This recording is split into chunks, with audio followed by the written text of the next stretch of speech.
دوستو، اسلام اور سائنس میں کوئی تضاد نہیں ہے۔ ایسا نہیں ہے جیسا کہ تاثر دیا جا رہا ہے کہ آپ اگر سائنس حاصل کرتے ہیں تو آپ مذہب سے آپ کو ہاتھ دھونا پڑے گا۔ ایسا بالکل نہیں ہے کہ اسلام اور سائنس میں تضاد ہے، وہ دونوں ایک ساتھ جمع ہو نہیں سکتے، کیونکہ آج کے دور میں یہ ریشنلی اور عقلی بننے کا چسکا ہے، تو ہر کوئی یہ کہتا ہے میں ریشنل ہوں، ہمیں تو ریشنل ایویڈنس چاہیے، ہم تو بس صرف عقل مانتے ہیں، ہم تو یہ نقلی چیزوں پر یقین نہیں کرتے۔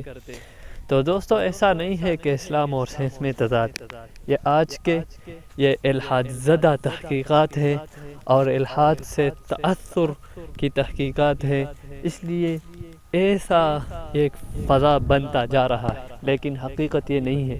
آپ دیکھیے، سائنسدان دیکھے، سائنس کی اکثر بنیادی قوانین دیکھے، وہ تو مسلمانوں نے اور اسلام کے ماننے والوں نے دی ہے، وہ ان سے استفادہ کرتے رہتے ہیں۔ آپ ابن سینا دیکھے، ابن رشد دیکھے، جابر بن حیان دیکھے، اس کے علاوہ اور بہت سے سائنسدان ایسے بھی ہیں کہ وہ کسی دوسرے مذہب کے ماننے والے ہیں، وہ یا کرسچین ہے، یا اس کے علاوہ یا جو ہے، یہودی ہے، یا اور مذاہب سے وابستہ ہے، لیکن ایسا نہیں ہے کہ آپ سائنس کی طرف اگر آتے ہیں تو آپ کو مذہب سے، کسی بھی مذہب ہو، اس سے ہاتھ دھونا پڑے گا۔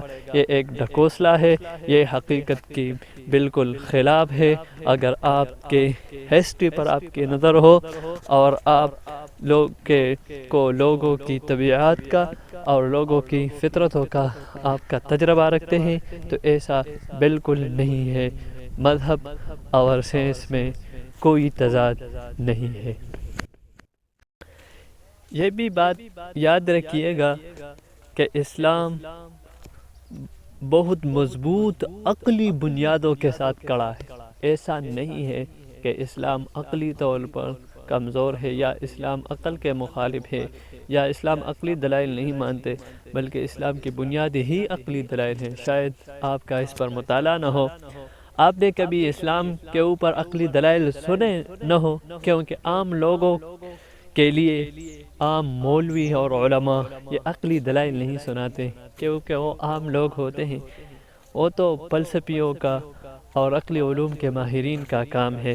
لیکن حقیقت یہی ہے کہ اسلام کے ہاں بہت مضبوط اور ٹھوس عقلی دلائل ہیں۔ اس کے لیے اگر آپ مطالعہ کرنا چاہتے تو آپ مولانا قاسم نانوتوی رحمہ اللہ کی کتب سے استفادہ کر سکتے ہیں۔ حجت الاسلام ہے ان کی، یا اس کے علاوہ ان کے اور جتنے کتب ہیں وہ معقولی دلائل سے بھرے پڑے ہیں۔ اس کے علاوہ حضرت الامام الشاہ ولی اللہ رحمہ اللہ کی کتاب حجت اللہ البالغہ، وہ بھی عقلی دلائل سے بھرپور ہے۔ اور ماضی قریب میں ایک کتاب لکھی گئی ہے مولانا حکیم اشرف علی تھانوی رحمہ اللہ، انہوں نے بھی احکام اسلام عقل کی نظر میں، وہ بھی ان کا مطالعہ اور وہ دیکھنا بھی ضروری ہے اسلام کے عقلی دلائل سے آگاہی حاصل کرنے کے لیے۔ اس کے علاوہ اور بھی بہت سے کتب ہیں، اور انگلش میں بھی بہت سے لکھی گئی ہیں، لیکن اگر آپ کو اسلام کے اوپر کوئی عقلی اشکال ہو، یا آپ کو کوئی عقلی دلیل کی ضرورت ہو، تو آپ موجودہ دور کے اسکالر اور علماء سے وہ پوچھ سکتے ہیں، وہ آپ کو بالکل سیٹسفائی کر دے گا۔